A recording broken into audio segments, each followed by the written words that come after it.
हमें लगा कि हमें कहीं ना कहीं पॉलिटिक्स में आना पड़ेगा। मानी बात कि सारी दुनिया कहती है, हमारे घर के बंदे भी पहले यही कहते हैं, यार बेटा ये तो राजनीति तो कीचड़ है, इसमें कदम मत रखो, तुम सीए लाइन के बंदे हो, सब कुछ बढ़िया चल रहा है, अच्छा कमा रहे हो, अच्छे बाल बच्चे पाल रहे हो। बट हमने उस सब सोच से अलग होते हुए हमने डिसीजन लिया सिर्फ इसलिए कि हमारे आसपास ये सब कुछ घटित हो रहा है और हम इसको ऐसे घटित होने दें। हम सिर्फ तमाशा देखते रहे, तमाशबीन बने रहे। हमें इस कैटेगरी से बाहर आना चाहिए। इस चीज़ को सोचते हुए हमने ये डिसीजन लिया। फिलहाल हम इंडिपेंडेंट ही सोच रहे हैं। पार्टी में ऐसा नहीं है कि एक दो पार्टी से बात भी हुई है, लेकिन वहाँ दिक्कत ये आती है कि जिस विचारधारा पर हम लड़ना चाहते हैं उस विचारधारा का वहाँ गला घोंट दिया जाएगा। लेकिन अब आप रिपोर्टर हो, आप हर जगह देखो इंटरव्यू लेते हो, बताओ कौन सा पॉलिटिशियन फूड सेफ्टी के इशू पर ज़्यादा बात करता है? वो उस पर बात ही नहीं कर रहे हैं। तो हमें अगर हम प्योर में अगर हम पॉलिटिक्स करें तो हमें इन इशू पर बात करनी चाहिए, इन इशू पर हम बात ही नहीं करते हैं। क्या बताओ, हमारे शहर का एमएलए, चाहे वो एमएलए हो या प्रतिपक्ष भी कोई क्यों ना हो, बताइए किन लोगों ने आज तक इन पर आवाज़ उठाई है? किन लोगों ने बच्चों के ड्रग्स के लिए आवाज़ उठाई है? किन लोगों ने बाकी जिन मुद्दों की हम बात करें उस पर आवाज़ उठाई है? वो क्या कहता, इसको सारा पढ़ लिया उसने कि वीरे तेरी गल तो ठीक है, मैं मिस कॉल भी मार दें, तू मैंने कहा है तो मैं मिस कॉल भी मार देंगा, लेकिन मैं वोट तो फलाने बंदे को देवांगा। कि क्या बात, कि हम 4-5 दोस्त थे, हम गोवा गए पार्टी करने, वहाँ हमारा बिल आया 2 से 2.5 लाख रुपए का, और मैंने सिरसा फ़ोन मारा कि हम सिरसा से आए हैं जी, हमारा इतना बिल है, और मुझे फट से 25% डिस्काउंट मिल गया कि मेरे 50,000 सूखे बच गए वहाँ पर। तो वोट तो मैं उसी को दूँ। उसके बाद मैं सिरसा के मिल के भी आया हूँ उससे, उसने सारी बात बताई। अब वहाँ मेरा माथा ठनका, मैं कहा यार सोचने वाली बात है कि आप गोवा गए, वहाँ आपने जुआ खेला होगा, वहाँ आपने शराब पी होगी, आपने पार्टी की होगी, वहाँ आपका 2 लाख का बिल आ गया। वो 2 लाख का बिल आपको भरना चाहिए था, लेकिन आपको वहाँ 50,000 छूट मिल गई, और वो छूट मिलते ही आपने कहा छोड़ो बच्चों का भविष्य, छोड़ो ड्रग्स, छोड़ो एजुकेशन, सब छोड़ो, हमने तो वोट इसको डालना है। तो ये भी थिंकिंग दिक्कत है। वहाँ मुझे समझ आ गया कि मेरी लड़ाई कोई राजनीतिक धुरंधरों से नहीं है, मेरी लड़ाई इस सोच के साथ है। वो गलत नहीं है, हर किसी को एक बारी में सीधे 50,000 रुपये अच्छे लगते हैं, कोई बड़ी बात। मुझे भी शायद अगर कोई क्लाइंट आ जाए फट से 50,000 रुपये देगा तो मुझे अच्छा ही लगेगा, लेकिन आपको ये सोचना पड़ेगा कि एमएलए किस लिए था। वो एमएलए वो आपको कैसीनो में डिस्काउंट देने के लिए नहीं था। एमएलए आपके बच्चों की सुरक्षा के लिए, आपके वातावरण को ठीक करने के लिए, आपके एनवायरनमेंट को ठीक करने के लिए, बेरोजगारी को दूर करने के लिए, सुविधाओं को ठीक करने के लिए था। आपने उसकी तरफ देखना बंद कर दिया सिर्फ उस डिस्काउंट के चक्कर में। वो भी किसका, ये भी चीज़ देखने वाली, किस चीज़ में डिस्काउंट दिया उसने आपको। और मैं तो आपके चैनल के थ्रू जनता को भी यही बोलूँगा कि आप कृपया करके विचारवान बने। आप ये जो आसपास जो आडंबर क्रिएट होता है, इस आडंबर के शिकार मत बनिए। हमेशा हम शिकार बनते रहे हैं, इसीलिए हालत होती जा रही है। आपको ही जागना पड़ेगा, जनता को ही जागना पड़ेगा। जनता अगर जागेगी तो चीज़ें अपने आप सुधर जाएगी। नमस्कार, मैं हूं प्रमोद और आप देखना शुरू कर चुके हैं thesadkanaama.com। इस वक्त मैं मौजूद हूं सिरसा में, और जैसा कि आप सब लोग जानते हैं कि हरियाणा में विधानसभा चुनाव का शंखनाद है वो हो चुका है, क्योंकि करीब 90 दिन का ही समय नहीं बचा है विधानसभा चुनाव को लेकर के। और आज हमारे साथ सीए दरवेश स्वामी हैं। जैसा कि आप सब लोग जानते हैं कि पिछले दिनों पूरे शहर में जो पोस्टर्स है वो इन्होंने लगाए और चुनाव लड़ने का निर्णय है वो लिया गया है। तो हम उनसे चर्चा करते हैं। सर, पहले तो बहुत बहुत स्वागत आपका। नमस्कार सर, बहुत बहुत धन्यवाद आपका सर, आपके चैनल का बहुत बहुत धन्यवाद कि आप मुझे मौका दे रहे हैं अपनी बात अपने चैनल पर रखने का, आपके मंच पर रखने का। जी, आपने काफ़ी सारे पोस्टर हैं वो शहर में लगा रखे हैं कि शिक्षित को चुने और ऐसा विधायक चुने कि जिसमें विधायक बनने के बाद राजनीति है वो कीचड़ ना लगे। हाँ। तो सबसे पहले लोग जानना चाहते हैं कि सीए दरवेश स्वामी हैं वो क्या हैं, क्या करते हैं, उनके मन में ये विचार कैसे आया? देखिए सर, बाय प्रोफेशन तो आप कह ही रहे हैं कि मैं एक चार्टर्ड अकाउंटेंट हूँ। जनवरी 2012 में मैं सीए बन गया था। उसके बाद लगभग 12 साल हो गए मेरे को प्रैक्टिस करते हुए। और जो सोशल वर्क है, सोशल वर्क के अंदर हम 2019 से हमने साथ चले फाउंडेशन के नाम से हमने एक संस्था बनाई। लगभग 2 साल पहले हमने डियर सिरसा के नाम से भी संस्था बनाई, जिसमें हम अलग अलग तरीके से सोशल वर्क कर रहे हैं। 2019 से जो हमने साथ चले फाउंडेशन बनाई, उसमें हमने मुख्यतः लगभग सिरसा के सभी गाँव में, सभी मोहल्लों में हमने फ्री हेल्थ चेकअप कैंप लगाए। कि हमें ये लगता था कि हाँ भी जो गरीब तबका है, जो डॉक्टरों तक नहीं पहुँच पा रहा है या जिनको अच्छी स्वास्थ्य सेवाएँ नहीं मिल रही है, हम हमारी तरफ से थोड़ी बहुत कोशिश करें। तो हमने सब कैंप्स लगाए हैं। हर जो सर्दियाँ विंटर्स आती है, विंटर्स के अंदर जब फोग ज़्यादा आती है, जब धुंध ज़्यादा आती है, उसमें वो रिफ्लेक्टर्स लगाने का काम करते हैं व्हीकल्स के ऊपर। लगभग हर साल हम 3 से 4 हज़ार व्हीकल्स के ऊपर रिफ्लेक्टर्स लगाते हैं। और इसके अलावा जो सरकारी स्कूल हैं जहाँ गरीब बच्चे ज़्यादा होते हैं, वहाँ पर विंटर में क्लोथ्स बांटने का काम, और भी इसके अलावा छोटा मोटा जो भी चैरिटी हमें समझ आती है वो हम साथ चले फाउंडेशन में हमेशा करते रहते हैं। और जो डीआरसीएस था जो हमने संस्था बनाई वो स्पेशली हमने ड्रग्स के लिए बनाई कि हमें ऐसा लगा कि हम जैसे खुद सब सेम एज के हम सीए लोग हैं जिन लोगों ने मिलकर संस्था बनाई, हम सब के छोटे छोटे बच्चे हैं 4 साल के 5 साल के, सभी सेम एज ग्रुप के हैं। तो हमें ऐसा लगा कि अभी ये जो ड्रग्स का जो लेवल बढ़ता जा रहा है और जो करंट गवर्नमेंट है वो उसकी तरफ बिल्कुल ध्यान ही नहीं दे रही, तो जब हमारे बच्चे जब किशोरावस्था में आएंगे तब उनके सामने कैसा एनवायरनमेंट होगा। अब आप अपने सर्कल में भी देखिएगा, मेरे सर्कल में भी सेम हाल है कि 100 में से 70-80% लोग छोटा मोटा नशा करते हैं। छोटे मोटे नशे मतलब बीड़ी सिगरेट, हम अगर शराब की बात करें जो सोशली एक्सेप्टेबल भी हो गया है और जिससे कहीं ना कहीं ये भी सच्चाई है कि बहुत ज़्यादा कोई जान माल का नुकसान नहीं होता है। अगर कोई अनलिमिटेड यूज़ करता है तो अलग बात है, अदरवाइज वो एक्सेप्टेबल है। लेकिन मैं उदाहरण इसलिए दे रहा हूँ आपको कि वो नशा हम लोगों ने या हमारे सर्कल के लोगों ने कब शुरू किया। वो उम्र मिलेगी आपको 18 साल, 20 साल, 22 साल की एज मिलेगी। अब क्वेश्चन ये है कि उस एज में 70-80% लोगों ने छोटे नशे शुरू कर दिए क्योंकि उस एज में उनके अराउंड संगति में चीज़ें थी और उस उम्र में हमारे अंदर जोश ज़्यादा होता है और होश थोड़ा कम होता है, इसी कारण बच्चे इस लाइन में चले जाते हैं। लेकिन जब हमारे बच्चे जब टीनेज में आएंगे उस टाइम तो जिस लेवल से ड्रग्स बढ़ रहा है, केमिकल नशा, मेडिकल नशा, तो वो भी उसी संगति में आ जाएगा, स्कूलों में सप्लाई हो रहा होगा, तब हमारे बच्चे कैसे बचेंगे उससे। तो इसी डर के कारण हमने डीआरसीएस संस्था बनाई। हमने कहा हमें नशे पे काम करना है। जब काम करने लगे तो इतनी बात हमें समझ आने लग गई कि हमारे पास पावर नहीं है। हम तस्करों की अगर शिकायत करते हैं तो वो हमारे दुश्मन बनते जा रहे हैं, तुमने शिकायत करना वहाँ पे बंद कर दिया। पुलिस से सहयोग बहुत ज़्यादा नहीं मिल पाता है भी, कुछ केस में हम देखते हैं कि पुलिस के भी कुछ लोग वहाँ इन्वॉल्व हमें मिलते हैं, सारी पुलिस तो मैं नहीं कहूँगा, कुछ लोग इन्वॉल्व मिलते हैं। तो फिर हमने सिर्फ अवेयरनेस का काम किया। हमने पोस्टर्स भी लगाए, हमने स्कूलों में गए, वहाँ हमने ब्रोशर्स बांटे, शपथ दिलवाई, सब काम हम करते रहे। और साथ साथ हमारे पास ड्रग एडिक्ट आने भी लगे भी, जिनको रिहेबिलिटेशन की जरूरत थी या जिनके पेरेंट्स के फ़ोन आने लगे, तो हमने 70-80 लोगों को हमने यहाँ वहाँ एडमिट करवाया।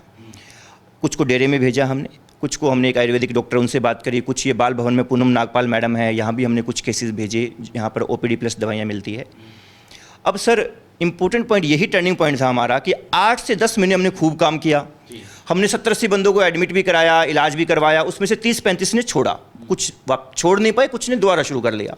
अब एक बार तो बड़ा अच्छा लगता है कि यार 30-35 परिवार को बचाना बहुत बड़ी अचीवमेंट है, पर सेकंड थॉट तो डर तो हमारा अभी भी वही है ना कि हमारे बच्चों का क्या होगा, क्योंकि 8-10 महीने में 30-35 ने छोड़ भी दिया तो क्या बड़ी बात है। इतने ही पीरियड में 3 से 4 हज़ार तो नए ड्रग के एडिक्ट्स बन गए होंगे, नए बच्चे एंटर हो गए होंगे। तो वहाँ हमें लगा कि हमें कहीं ना कहीं पॉलिटिक्स में आना पड़ेगा। मानी बात कि सारी दुनिया कहती है, हमारे घर के बंदे भी पहले यही कहते हैं यार बेटा ये तो राजनीति तो कीचड़ है, इसमें कदम मत रखो, तुम सीए लाइन के बंदे हो, सब कुछ बढ़िया चल रहा है, अच्छा कमा रहे हो, अच्छे बाल बच्चे पाल रहे हो। बट हमने उस सब सोच से अलग होते हुए हमने डिसीजन लिया सिर्फ इसलिए कि हमारे आसपास ये सब कुछ घटित हो रहा है और हम इसको ऐसे घटित होने दें। हम सिर्फ तमाशा देखते रहे, तमाशबीन बने रहे, हमें इस कैटेगरी से बाहर आना चाहिए। इस चीज़ को सोचते हुए हमने ये डिसीजन लिया, और जब डिसीजन लिया तो हमें और भी समस्याएं दिखने लगी जिनके हम आगे हम बात कर सकते हैं, ये चीज़ है। तो लेकिन टर्निंग पॉइंट मैं कहूँगा कि ड्रग्स का जो मेन पॉइंट था, जो अंदर ट्रिगर पॉइंट ड्रग्स का था, जिसने हमें पॉलिटिक्स में एंटर करने के लिए हमें बाध्य किया। दरवेश जी, सबसे बड़ी बात चूँकि लोकतंत्र की सबसे बड़ी खूबसूरती है कि इसमें कोई भी व्यक्ति जो मतदाता है वो अपनी दावेदारी जता सकता है कि मुझे भी चुनाव लड़ने का मौका मिलना चाहिए, मैं चुनाव लड़ सकता हूं।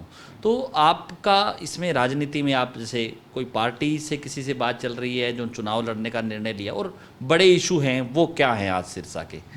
देखिए सर, पहले तो आपके इस प्रश्न का जवाब देना चाहूँगा कि हम किसी पार्टी के साथ एसोसिएट होने वाले हैं या इंडिपेंडेंट। फिलहाल हम इंडिपेंडेंट ही सोच रहे हैं। पार्टी में ऐसा नहीं है कि 1-2 पार्टी से बात भी हुई है, लेकिन वहाँ दिक्कत ये आती है कि जिस विचारधारा पर हम लड़ना चाहते हैं उस विचारधारा का वहाँ गला घोंट दिया जाएगा। अब ये मैंने आपको बताया कि हमारा मुख्य लक्ष्य क्या है और वो उनके मुख्य लक्ष्यों में नहीं है। तो अगर हमने वो डिसीजन लिया तो हम कहीं ना कहीं पहले ही ख़त्म हो जाएंगे, फिर हमें जरूरत नहीं है। हमसे ऑलरेडी बहुत बेटर लोग हैं जो इस चीज़ के अंदर ऑलरेडी हैं, तो हमें मुद्दों के लिए लड़ाई लड़नी है।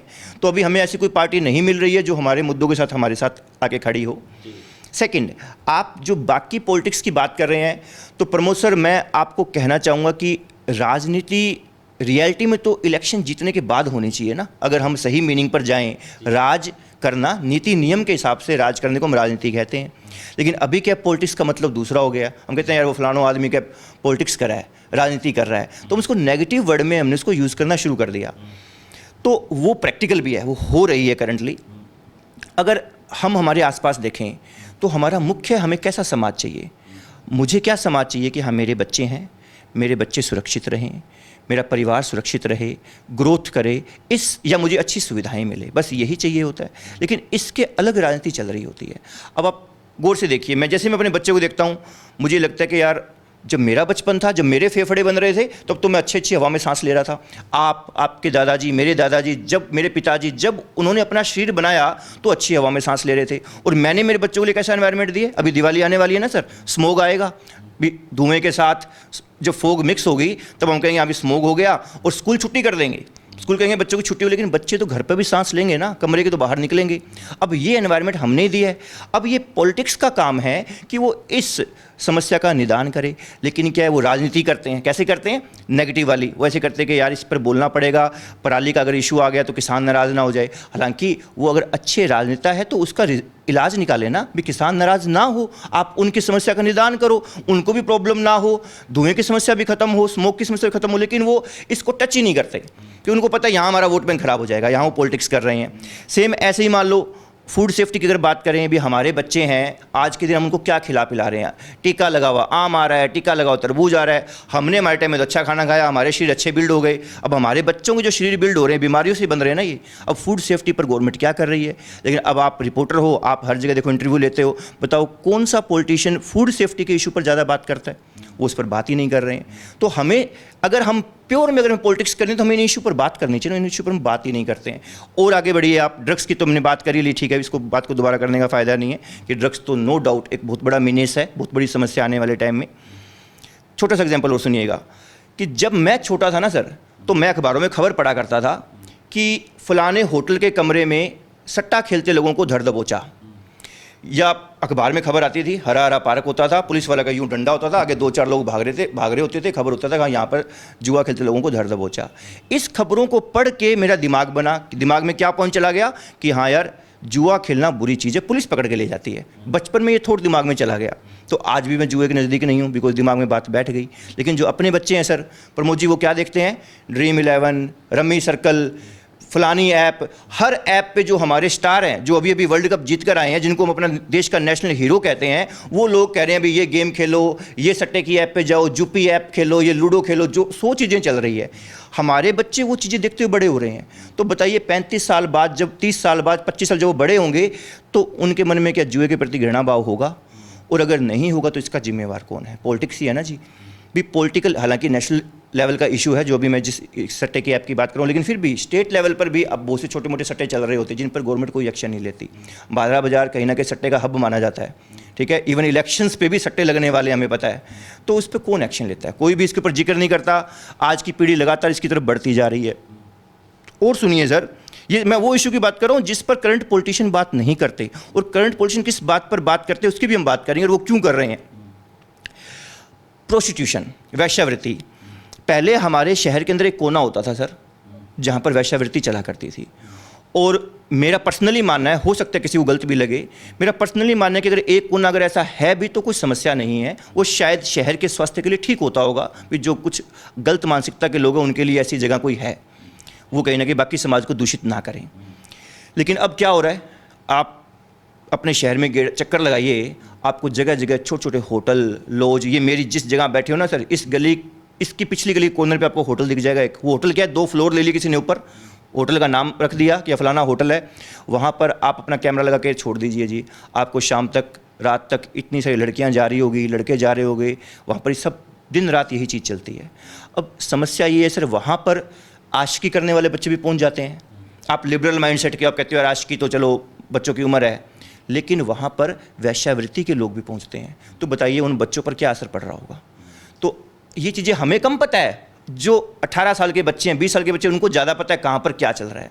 तो ऐसे एनवायरनमेंट जब हमारे घर के बच्चे, लड़के लड़कियाँ दोनों पलेंगी, तो उनकी विचारधारा कैसी बनेगी, और इस पर कौन काम करेगा? बताओ, हमारे शहर का एमएलए, चाहे वो एमएलए हो या प्रतिपक्ष भी कोई क्यों ना हो, बताइए किन लोगों ने आज तक इन पर आवाज़ उठाई है? किन लोगों ने बच्चों के ड्रग्स के लिए आवाज़ उठाई है? किन लोगों ने बाकी जिन मुद्दों की हम बात करें उस पर आवाज़ उठाई है? ये असल में वो चीज़ें हैं जिस पर हमारा स्वास्थ्य, हमारी सुरक्षा, हमारा भविष्य डिपेंड करता है, हमारे बच्चों का भविष्य डिपेंड करता है। लेकिन करंट पॉलिटिशियन इनकी बात नहीं करते। एजुकेशन भी आप देख लीजिए सर, हम हमारे बच्चे को 4 साल के बच्चे को हम स्कूल लगा देते हैं और बच्चा 20-22 साल का होकर बाहर निकलता है, डिग्री लेकर आता है। सरकार डिग्री मतलब सरकार लिख के देती है, नीचे साइन मारता है वीसी, हाँ भाई you are master in arts, you are master in commerce, ये सब लिख के देता है वो। लेकिन वो क्या सच में मास्टर इन कॉमर्स होता है? अगर वो मास्टर इन कॉमर्स होता, रियलिटी में मास्टर इन कॉमर्स होता, तो उसे बाहर निकलते ही उसे सरकारी नौकरी मिल जाती। सरकारी नौकरी नहीं है, प्राइवेट नौकरी मिल जाती। और मैं कहता हूँ दोनों ही नहीं है तो सच में अगर वो मास्टर इन कॉमर्स है तो अपना बिजनेस, अपना धंधा खुद बना लेता। अगर वो सच में मास्टर इन साइंस है तो अपनी कुछ खुद की इन्वेंशन या खुद की कुछ अलग चीज़ कर रहा होता। रियलिटी में वो मास्टर नहीं होते हैं, सरकार सिर्फ लिख के देती है, उनको सिखाया ही नहीं गया। इसी शिक्षा के सिस्टम से आपको 10-15% बच्चे कामयाब दिखेंगे। कौन से? डॉक्टर बन गए। तो डॉक्टर क्यों कामयाब है? क्योंकि उनको साथ साथ ट्रेनिंग लेनी पड़ती है, इंटर्नशिप होती है, प्रैक्टिकल साथ चलता है, वो कामयाब हो जाते हैं। सीए बन गए, आर्टिकलशिप साथ में चलती है, वो कामयाब हो गए।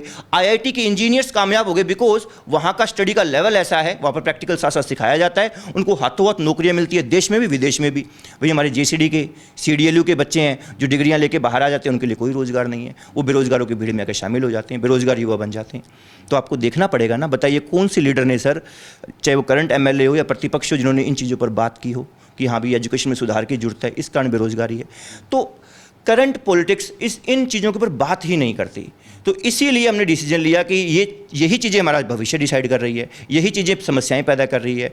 गलत शिक्षा होगी, कामयाब शिक्षा नहीं होगी तो बेरोजगारी आएगी ही। बेरोजगारी अगर आएगी तो नशे पत्ते सब चीज़ें, चोरी डकैती सब कुछ बढ़ेगा, पर इस पर कोई काम नहीं कर रहा है।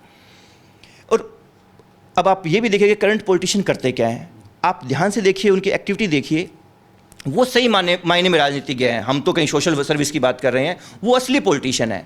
उनको पता है कि जनता कौन सी चीज़ पे बड़े लेवल पे प्रभावित हो रही है ऊपरी मन से। ये तो अंदर की बातें हो गई, तो सोचने पर समझ आती है कि हाँ यार ये है, हाँ यार ये है, बच्चे सच में बहुत बीमार हो जाएंगे। अभी बारिश आती है, मान लो पूरा शहर पानी के अंदर दुखी है, सबको पता है, हर कॉलोनी में पानी भरा पड़ा है, हर सड़क पर पानी भरा पड़ा है। अब पॉलिटिशियंस को पता है कि हाँ यार सब लोग दुखी हो रहे हैं, चलो पहुंच जाओ। आप देख रहे हो सभी लोग हर गली नुक्कड़ जहाँ पर पानी भरा है वहाँ पर चल के वीडियो बन रही है कि हाँ भाई यहाँ पानी भरा पड़ा है, यहाँ पानी भरा, देखो क्या हाल है। अरे पता है, आज चलो आप एक बार बता दो, हर बारिश में यही बताओगे, अभी 10 दिन बाद दोबारा बारिश आएगी, दोबारा यही वीडियोज़ आएगी कि फलानी कॉलोनी के अंदर ये हाल है।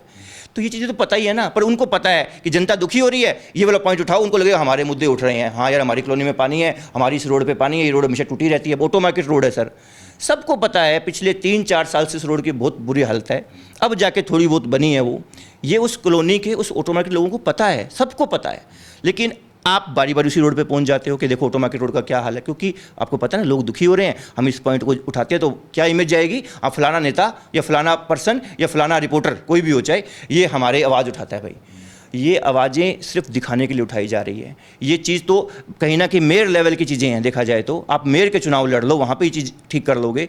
लेकिन वो प्योर पॉलिटिक्स खेलना जानते हैं, वो मनोविज्ञान को समझते हैं कि हाँ भाई वोटर का मनोविज्ञान क्या है। जहाँ वो ऊपरी लेवल पे, छिछले लेवल पे जहाँ वो दुखी हो रहा है, उस लेवल को उठा लो। बेसिक लेवल को उठाने की ना तो आज तक किसी ने बात करी। अगर बात करी होती तो इतनी बेरोजगारी ना होती, ये ड्रग्स लगातार बढ़ नहीं रहा होता, खाद्य जो पदार्थ है उसमें इतना जहर ना आ रहा होता, हवा में इतना जहर ना घुला होता, हमारा भविष्य इतना खतरे में ना होता, हमारे बच्चों का भविष्य खतरे में ना होता। आज हर कोई, मैं भी अगर एक मन की बात पूछूँ ना आप मेरे से कि भाई साहब पॉलिटिक्स में कामयाबी नहीं मिली, तो मैं क्या कहूँगा कि मैंने मेरे बच्चों के लिए एक्शन लिया है ना जी।